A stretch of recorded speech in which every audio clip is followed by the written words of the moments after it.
Nada substitui a necessidade de saber o que Deus disse a seu respeito e ter isso como paradigma de fé para que todas as coisas aconteçam na sua vida. Olha o que o Senhor disse quando estabeleceu a lei, que é a palavra para o seu povo depois da libertação do Egito. Se vocês ouvirem, se vocês atenderem, se vocês obedecerem os mandamentos que eu, o Senhor vosso Deus, vos ordeno hoje, Ele diz: eu farei.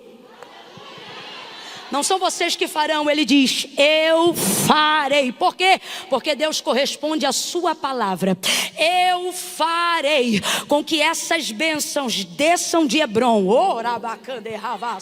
E quais eram as bênçãos que Deus havia preditado sobre aquele lugar? Bendito será o teu ventre, bendito será o fruto da tua maçadeira, bendito serão os teus filhos. Eu vou falar numa linguagem do século 21 para todo mundo entender e glorificar. Ele está dizendo: bendita será a tua conta corrente, bendita será a tua poupança, bendito será o teu PIS, o teu PASEP, o teu INSS, a tua empresa, os teus negócios. Bendita será a tua vida física, bendita será a tua saúde emocional, bendita serão os teus filhos, os filhos deles com eles, e os filhos dos seus filhos, dos filhos deles com eles. O Senhor está dizendo: eu não vou me envolver só com você, eu vou me envolver e vou abençoar a tua casa, a tua família, a tua hereditariedade, até 1000 gerações. Se você se lembrar daquilo que eu liberei sobre você, ainda que um neto seu não se lembre, ainda que um filho seu não se lembre, se você caminhar de acordo com a minha palavra, o seu neto pode esquecer, seu filho pode até esquecer, mas para honrar a aliança que você fez com a minha palavra, eu vou lembrar seu neto, eu vou lembrar seu filho, eu vou lembrar sua família. Camila, e o Senhor faz isso? Faz. Ele fez isso com Salomão por amor de Davi, ele livrou a Ló por amor de Abraão. Quando você faz uma aliança com a palavra de Deus, os filhos podem até não se lembrar, mas se você orou por eles antes de nascer, se liberou sobre eles palavra antes mesmo deles se desviarem, o Senhor está dizendo: porque sou fiel à minha palavra, serei fiel a você e também alcançarei os seus filhos. Aí olha o que ele diz. Alivia o compressor para mim só um pouquinho, por favor. Aí ele diz: eu farei. Porque tem coisas na nossa vida que só Deus faz. Ele diz: eu farei com que essas bênçãos corram. Gente, está na Bíblia, tá? Eu farei com que essas bênçãos corram atrás de vocês. Eu farei com que essas bênçãos vos persigam. Olha para quem está do teu lado e diga: você está sendo seguido. Não, vou corrigir, né? O texto não diz seguido, ele diz perseguirão, né? E o que é perseguirão? É seguir sistematicamente, é seguir de perto. É levantar junto, acordar junto, ir embora junto, sentar junto. Quem já entendeu o que Deus está dizendo? Ele está dizendo: eu farei com que essas bênçãos persigam. Sabe o que ele está dizendo? Até quem acha que não quer ser abençoado, que é aquela pessoa que diz: Deus não merece tanto, quando vê, a bênção já vai estar lá, porque ela vai perseguir. Perseguir aqueles que creem, perseguir acima de tudo aqueles que sabem qual é a palavra que Deus disse a meu respeito. Diga comigo agora, eu vou entrar na segunda fase e por fim terminamos na terceira. Diga agora comigo, diga: a fé não vê, ela ouve. Tá fraco, diga: a fé. Diga: a fé não vê, ela ouve. Diga só mais uma coisa. Diga: a fé. Não, filho, quando eu entono é porque eu sei o poder que isso tem na sua mente. Se você semitonar, você não esquece. Diga: a fé. Isso, eu gostei daquela ali que ela ainda faz igual. É a fé. Não vê, ela ouve. A fé não sente. Não sente. Camila, a fé não me faz ter arrepio? A fé é genuína não. Camila, mas a fé não me faz chorar? A genuína não. Você chora porque você é emocional. A fé não é para fazer chorar. A fé não é para fazer arrepiar. A fé é para fazer saber, lembrar do que sabe, esperar no que sabe e acreditar no que sabe. Preste atenção. Aleluia. Agora, compartilhe essa verdade, que por muito tempo foi embaraçada, tanto pelos pentecostais quanto os neopentecostais, que é a galera que gosta do mover, que acredita nos frutos dos dons proféticos, em tudo que nós acreditamos. Mas por muito tempo fomos gerados num ventre de mentoria e discipulado que desenvolveu em nós a ideia de que tem que sentir primeiro. Para crer, para acontecer, para fazer. Você me desculpa, mas eu preciso ser o que Deus quer que eu seja. E ser o que Deus quer que eu seja é ser o que a Bíblia diz. E este preceito está errado. Não tem conversa, está errado. É por isso que temos uma geração que é viva na casa de Deus, mas depois oscila e desce a limbos emocionais. Porque eles foram motivados a ter uma fé sensorial, uma fé motivacional. Camila, mas é mó legal, mas não dura. É mó legal, mas não segura. É mó legal, mas não sustenta. Eles choram hoje aqui de alegria e de depressão amanhã. Por quê? Porque foram educados a desenvolver uma fé que sente, não uma fé que sabe. E com isso passam a exercitar uma fé que vê, não uma fé que... dando muito mais crédito ao que acontece diante dos seus olhos do que aquilo que Deus diz aos seus corações. Então nós vamos estabelecer uma premissa aqui para eu terminar em João 19, porque eu pareço doida, mas não sou, nós vamos acabar ali. Essa fé pode ser verdadeira, no sentido de ser intencional. Camila, eu quero de verdade, eu amo o Senhor de verdade, eu sou íntegro de verdade, eu desejo acertar de verdade, mas guarde o que eu vou lhe dizer. Um erro não deixa de ser um erro só porque foi cometido sinceramente. Vai gerar consequências. E acerca do exercício da fé, ou a gente corrige e vive o que Deus tem, ou viverá de reservas de frustrações e de momentos de consolação. Frustra hoje, consola amanhã. Ou seja, você só vai trabalhar no remediativo. E uma fé que remedia ainda não é suficiente, é muito limitada. O que é melhor? Tratar-se de uma doença ou viver um tipo de vida que tal doença jamais te alcance? Deus está dizendo para nós que nós estamos fazendo uso indevido da fé, utilizando ela como se só fosse agente remediativo e não preventivo. E por que isto está acontecendo? Porque estamos caminhando de acordo com uma fé que vê e não que ouve. Porque estamos caminhando de acordo com uma fé que sente, não que sabe. Tem até um jargão entre os crentes, eu já vi isso muitas vezes. Olha, eu senti de fazer isso, eu senti de fazer aquilo. E às vezes extrapola tudo, porque a Bíblia diz que o coração do homem, ele é... Mas quando você deixa suas emoções governarem a sua vida, errar é só uma questão de tempo. Com isso eu preciso estabelecer uma certeza e uma máxima hoje aqui para que você entenda. A primeira coisa para você aprender a corrigir a expectativa da sua fé verdadeira: Deus não depende da sua fé para nada. Abra a mente e ouça isso. Deus não precisa da sua fé para nada. Deus não precisa da sua fé para manifestar o poder dele. Deus não precisa da sua fé para executar a obra dele. Deus não precisa da sua fé para estabelecer a vontade dele. Deus não precisa da sua fé para exercer a soberania dele. Deus não precisa da sua fé para ser Deus. Se você crê, ele é Deus. Se você não crê, ele continua sendo Deus. Se você crê, ele pode. Se você não crê, ele continua podendo. Se você crê, ele faz. E se você não crê, ele também faz, mas só faz na vida de quem? Então Deus não depende da sua fé para fazer. É você que depende da sua fé para receber o que Deus já fez. Dentro dessa perspectiva, você tem que corrigir a sua fé no seguinte caminho: o que Deus disse a meu respeito. Por quê? Porque eu vou exercitar a minha fé em cima do que eu sei e não em cima daquilo que eu sinto. Porque tem dias que eu vou me sentir mal a despeito do que Deus disse a meu respeito. Tem dias que eu vou ser tentada pela incredulidade a despeito do que a palavra de Deus diz sobre mim. E como que eu me faço, Camila? Como que eu faço para ser estável e não ser oscilante? Eu não deixo mais as minhas emoções governarem as minhas decisões. Eu vou orar de acordo com o que eu sei, assim como Moisés, assim como Abraão, assim como Jó, assim como Daniel, assim como Isaac, assim como Jacó. Eu não vou dizer, Deus, eu preciso. Eu vou entrar em juízo e vou dizer, Deus, tu disseste que faria. Vou lembrar aquilo que Deus disse que faria. Vou trazer à memória aquilo que me dá esperança. Isso me dará a expectativa de uma fé correta. E por que a fé tem vivido um investimento errado? Nós estamos direcionando ela de maneira errada, porque estamos vivendo no centro das nossas emoções e não debaixo do governo da palavra de Deus.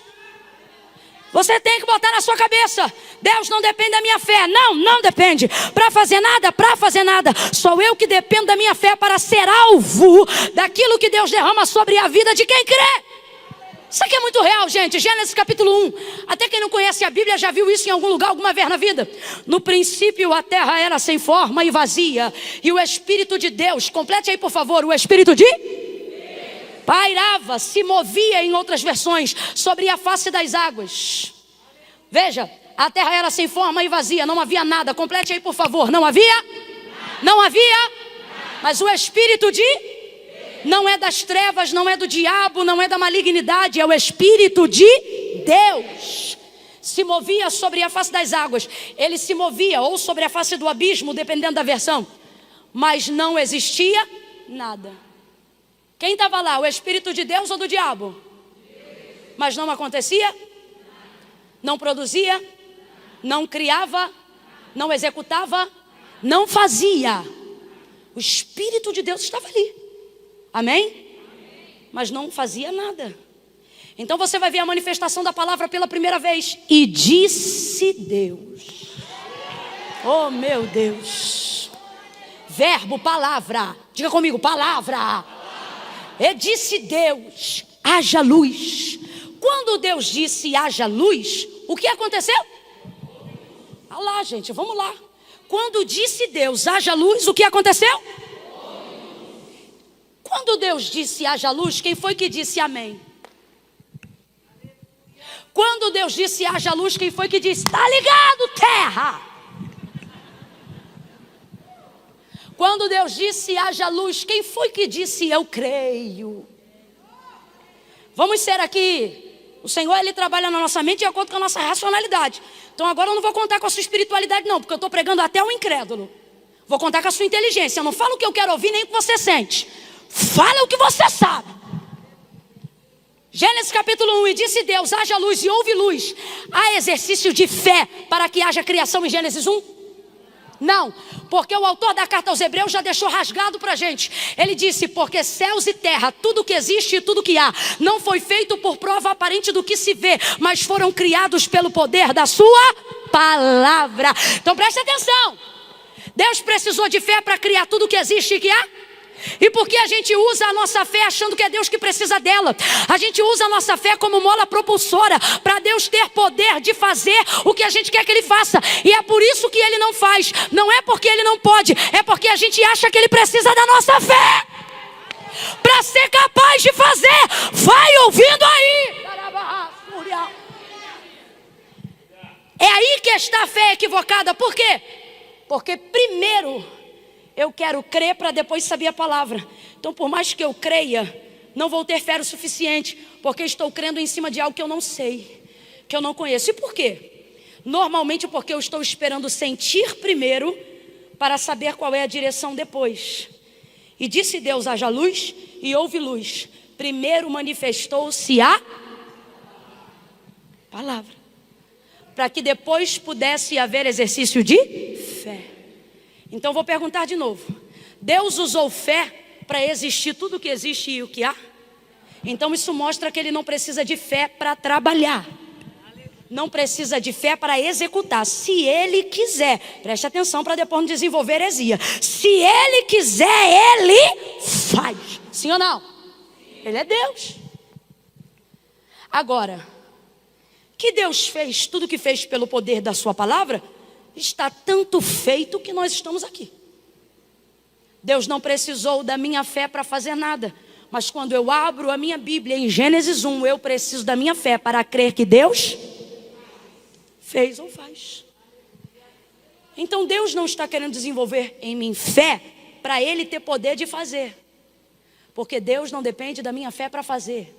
Sou eu que dependo de fé para me tornar alvo daquilo que Deus já fez. E isso está provado na Bíblia. Gênesis capítulo de número 1, verso 31. Ele disse: eu tenho vos dado todas as coisas. E depois João 19, já está tudo consumado. Camila, então o que você está querendo dizer? Estou querendo dizer que nós temos sobre nós o maior poder do mundo, mas não estamos usando. Eu estou de joelho, sabe por quê? Porque eu me coloco na condição de alguém que suplica que o Espírito Santo de Deus abra o nosso entendimento para que nós venhamos compreender o nível de poder. Feche os seus olhos por alguns instantes. Senhor, a tua palavra diz, Oséias falou: o meu povo foi destruído porque lhes faltou conhecimento. Mas nesta noite nós estamos aqui num culto extra. Nós estamos nos estendendo esta noite um pouco mais, buscando um pouco mais. Não porque queremos ser vaidosos acerca daquilo que o Senhor nos confiou, mas porque queremos expandir a extensão. Queremos ver a amplitude do teu reino aplicada na terra e na nossa vida. Mas como fazer isso com incredulidade? Como fazer isso com uma fé limitada? Como fazer isso com uma fé equivocada? Então, Pai, a tua palavra diz: o meu povo foi destruído porque lhes faltou o conhecimento. Mas esse povo que está diante de ti nesta noite, eles não estão rejeitando o conhecimento, eles caminharam uma milha a mais só por causa do conhecimento. Nós temos aqui, Senhor, gente cansada, com dor na coluna, esporão no pé, outros que vieram do trabalho, gente que amanhã 4 horas da manhã vai precisar se levantar, mas eles não querem ser destruídos pela ignorância, eles querem ser edificados pelo conhecimento. Então nos ajuda a crescer na graça e no conhecimento, e corrige a fé. Em nome de Jesus, em nome de Jesus, eu estou sentindo graça de Deus para liberar isso agora. Coloque as suas mãos para cima em sinal de quem pede, em sinal de quem suplica, e diga comigo: em nome de Jesus, Espírito de sabedoria, abre a minha mente. Em nome de Jesus. Será que você nunca se perguntou? Nós estamos aqui numa maioria gigantesca de homens e mulheres que já amam e servem ao Senhor, de gente que conhece a sua palavra, apesar de não meditar nela de dia e de noite. Mas estamos aqui numa maioria de gente que tem Deus e tem palavra. E se tem Deus e tem palavra, por que não está se cumprindo? Não é porque Deus não pode fazer, digo mais, não é porque Deus já não tenha feito, mas é porque nós não estamos nos posicionando na condição de receber tudo aquilo que Deus tem para dar e para fazer. E quando eu falo sobre fazer na hora, eu estou falando que a vontade de Deus para a vida daquele que recebe uma palavra não é protelar, mas Ele quer fazer acontecer. Você precisa se perguntar isso agora. Se eu tenho o Deus que faz e tenho a palavra que me habilita a receber, por que eu não recebo? Por que não acontece? Por que a gente fala de prosperidade e ainda não está prosperando? Não vou nem falar de riqueza, porque a Bíblia é clara: riqueza não é para todos, mas prosperidade é para todo aquele que crê. Por que fala de cura e não estamos sendo curados? Porque na verdade a nossa fé já está acomodada em dizer: não era da vontade de Deus, não era do tempo de Deus, querendo na verdade botar na conta de Deus o que é débito da nossa. Débito. Queremos diminuir a grandeza das promessas, não porque Deus não pode fazer, mas porque nós não temos fé o suficiente para receber. Então a gente quer dizer que não é bem desse jeito, não é bem dessa forma. Vai ver, não foi isso que Deus quis dizer. Por isso nós estamos utilizando hoje o que a Bíblia diz e não o que eu penso e nem o que você pensa. Porque o que está escrito e o que está feito, está feito. Gênesis 1, está provado que Deus não precisou de fé para criar o que havia criado, mas está provado que nós precisamos de fé para crer que foi Deus que criou. O texto diz ali que Deus criou tudo. Ele fez tudo. Completa aí, igreja, por favor. Ele fez? Ele fez? E não só fez, mas concedeu a nós o uso, o direito de usufruir. Ele disse: tudo tenho feito e tudo tenho vos dado. Tudo tenho feito e tudo tenho vos dado. Estou sentindo graça de Deus enquanto libero essas palavras. Tudo tenho feito e tudo tenho vos dado. Tudo tenho feito e tudo tenho vos dado. Olhe para alguém que está se sentindo um pouco para baixo hoje e diga para esta pessoa: Deus já fez tudo e te deu tudo. Olha para alguém e diz: você tem tudo o que precisa. Você tem tudo o que precisa. Você tem tudo o que precisa. Você tem tudo o que precisa. Tenho feito e tenho vos dado tudo. Complete então aí mais uma vez, por favor. Tenho vos dado tudo. Então, para vocês que se dizem crentes, assim como eu, que também o sou, você crê que foi Deus que fez os céus e a terra? Sol, lua, estrelas, firmamento, oceano, mares, animais, relva, sementes, espécies, frutos, árvores. Olha para mim, numa boa. Você crê mesmo? Quem crê nisto que eu estou dizendo, diga: eu creio. Você não é da cultura darwinista, tem certeza? De que o homem veio da evolução do primata? Tem alguém aqui que não, Camila? Para mim é isso aí. Quem crê que foi Deus que fez e criou tudo, diga: eu creio. Diga assim comigo: eu creio que Deus criou tudo. Diga assim: eu creio que Deus fez tudo. Agora eu que vou te perguntar. Então por que tu achas que é muito para Deus fazer curar o câncer? Por que tu achas que é muito para Deus fazer mudar a tua vida? Por que tu achas que é muito para Deus trabalhar no coração do teu marido? Por que tu pensas que é muito tu teres um diploma depois dos 40 anos? Por que tu achas que é difícil tocar um instrumento depois dos 30? Por que tu achas que é muito difícil pregar muito melhor do que eu prego, se dedicar, nem que seja um ano? Por que tu pensas que é difícil ter o corpo que queria ter? Tudo que Deus te propõe, tudo que a Bíblia diz sobre você, vez ou outra você acha: isso aí é muito. Camila, eu não acho isso. Acha sim!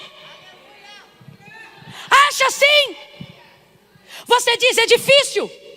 Você diz: é complicado.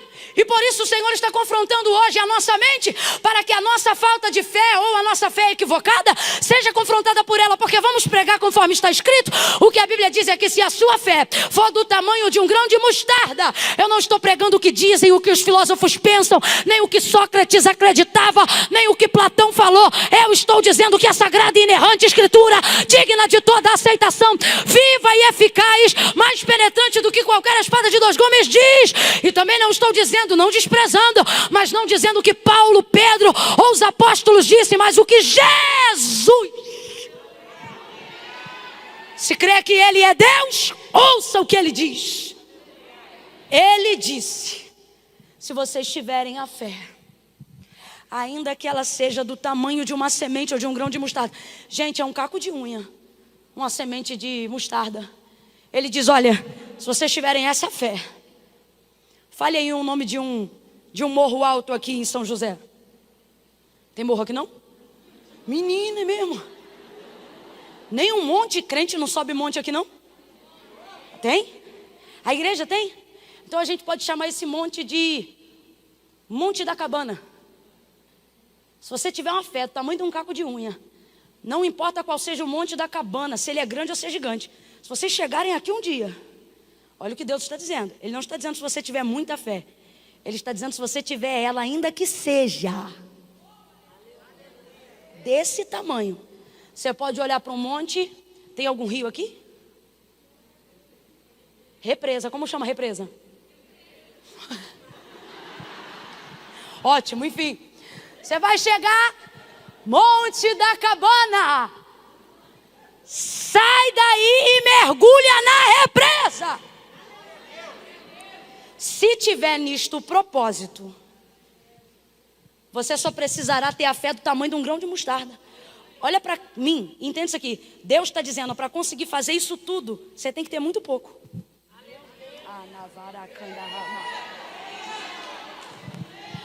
Para conseguir fazer coisas gigantes, você não precisa ser gigante. Você pode ter uma fé pequena. Não, isso aqui é literal. A fé pequena, ela também é útil, mesmo que seja limitada. Veja o que ele disse para os discípulos: vocês não têm fé? Não, ele disse: homens de pouca fé, pequena fé. Mas mesmo assim ela ainda foi eficaz, porque era pequena, mas era fé. Você desculpa, mas aprove Deus trazer os maduros para confrontar. Eu não sei se teve gente que entrou hoje aqui e falou: vou tomar um leitinho, um milkshake. Deus falou: pega esse pão de 4 dias. E manda ele para dentro. E quando entalar, bebe água e empurra. Por quê? Porque ele pode não ser confortável no teu paladar, mas vai te dar a nutrição que você precisa, a força que você precisa, o avanço que você precisa. Então qual é a realidade do texto? A realidade é que não estamos tendo fé nenhuma. Porque se tivéssemos uma mesmo que pequena, seria limitada, mas ainda assim seria fé. Então o que precisamos fazer hoje? Passar a crer mais. E qual é a única forma de crer mais? Sabendo o que a palavra diz sobre mim. Sabendo que... Não leva mal não, não leva mal não, não leva mal não. Eu vou falar rasgado. A gente é bonzão de aprender os hinos na hora. Tem gente que ouve uma vez e já está pronto.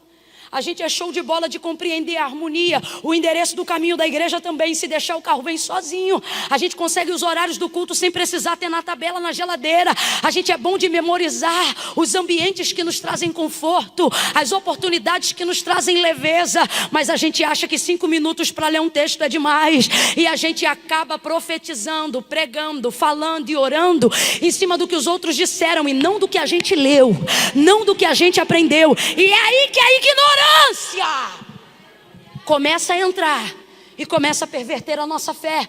Mas o Senhor hoje nos trouxe aqui, e a mim também, porque estou sendo visitada pelo Senhor. E por isso orei com vocês ainda antes de concluir a mensagem. Porque Ele está dizendo: se você tiver palavra,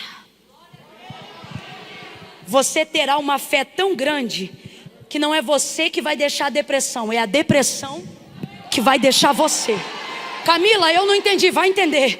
Se você tiver palavra de Deus na vida, debruçar sobre a palavra, saber o que Deus quer sobre você, seja ela pregada, conferindo no texto, ou seja lendo à beira da sua cama, quando acorda, na devocional ou antes de dormir, se tu aplicares o teu coração em conhecer o teu Deus, em conhecer a palavra de Deus, tu dedicarás o teu coração a saber quem esse Deus é e se relacionará com Ele em oração. E se você tiver na vida a palavra em oração, não tem morro da cabana, não tem represa. Deus abre e fecha as comportas dos céus a hora que você pede. Porque eu não sou o que dizem que eu sou, também não sou o que penso que eu sou. Eu sou quem Deus sabe que eu sou. Então, se eu quero revelar a minha identidade ao mundo, e se eu quero descobrir qual é o propósito de Deus para o mundo, não adianta 1 milhão de cursos motivacionais. Eles vão ajudar, eles vão auxiliar, se a base da minha vida for a palavra de Deus. João 19, eu encerro. 3 coisas. Eu disse quantas coisas? 3. Quantas? 3. Primeira coisa. Jesus está em João 19 no pior momento de sua vida. O pior momento de sua vida. Pior.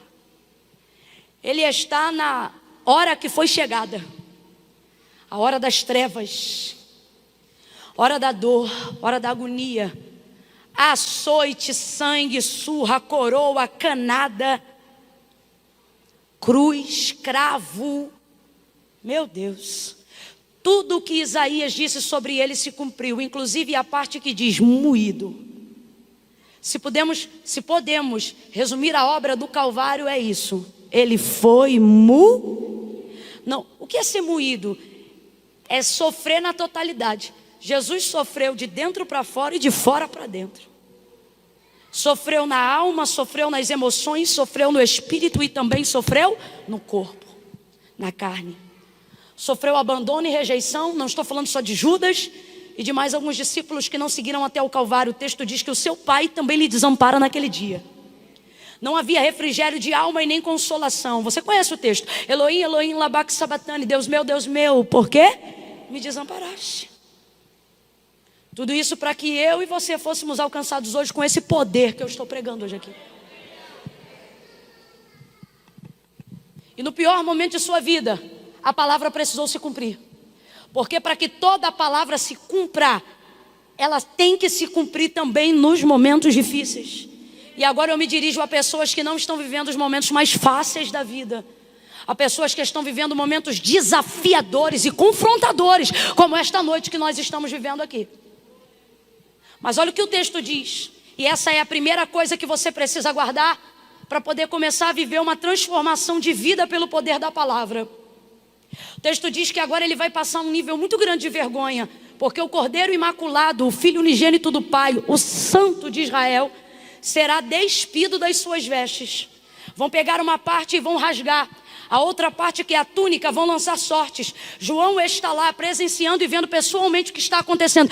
E aí ele diz assim: fizeram isto os soldados. O quê? Rasgaram as vestes e lançaram sortes sobre a túnica. O texto diz que quem fez isso foram os soldados. Vem comigo nessa equação para a gente fechar junto. Quem fez isso foram os? Só que João também diz no mesmo versículo, que é o versículo de número 24. Fizeram isto os soldados, mas diz o porquê fizeram. Fizeram isto para que a escritura se cumprisse. Oh, alguém já começou a entender. Deus está dizendo para mim e para você, através da sua palavra, tendo João como testemunha no dia da crucificação. Ele está dizendo, ele foi envergonhado, ele foi desnudado, os algozes rasgaram as suas vestes, lançaram sortes sobre a sua túnica. Fala para mim, é desagradável ou não é? É desconfortável ou não é? É constrangedor ou não é? É absurdo ou não é? Você já está vivendo no pior momento da sua vida e ainda ter que compartilhar esse momento com as piores pessoas. Só que João, ele diz, quem fizeram isso foram os soldados. De novo, gente, quem fizeram isso foram os? Mas olha o que ele diz, fizeram isso para cumprir a... Vamos trocar a escritura por palavra para todo mundo entender. Eles fizeram isso para cumprir a... Fizeram isso para cumprir a... Primeira coisa que você tem que entender nessa fase difícil que você está atravessando. Coisas ruins que estão acontecendo com você, ao redor de você. Pessoas ruins que estão tendo acesso à sua vulnerabilidade e à sua fraqueza. Deus está dizendo, se tu creres que eu tenho sobre ti uma palavra, tu também crerá que até o adversário está cumprindo o seu propósito. Que até esse inimigo está cumprindo aquilo que eu disse a seu respeito. Olha para quem está do teu lado e diga, sabe aquele fofoqueiro? Sabe aquele quizumbeiro? Sabe aquele camarada que já preparou o dossiê para queimar teu filme? Já inventou o processo para confundir tua história? Deus está dizendo, como um ponteiro que funciona no relógio, ele também está sendo usado para cumprir o meu plano na tua vida. Oh, aleluia! Aleluia! Se é para aplaudir ao Senhor, aplauda com vontade, celebre a sua palavra. Reage à sua palavra. Uau, Deus está dizendo a alguém hoje aqui, vai cumprir tudo, vai cumprir tudo. Não vai ser fácil ver Deus cumprindo tudo, mas vai ser bom ver que Ele cumpriu tudo. Tudo que Ele falou. Vai doer, mas vai cumprir. Vai chorar, mas vai cumprir. E sabe qual é a alegria de viver o cumprimento, mesmo que seja algo difícil, debaixo da palavra de Deus? A alegria de saber que alguém vai pensar, eu destruí, eu envergonhei, eu fofoquei, eu traí, eu abandonei. E Deus olhando dizendo, eu planejei, eu arquitetei, eu construí, eu determinei, eu alinhei, eu planejei. Porque você olha os soldados rasgando, você pensa, Deus, o Senhor não está vendo?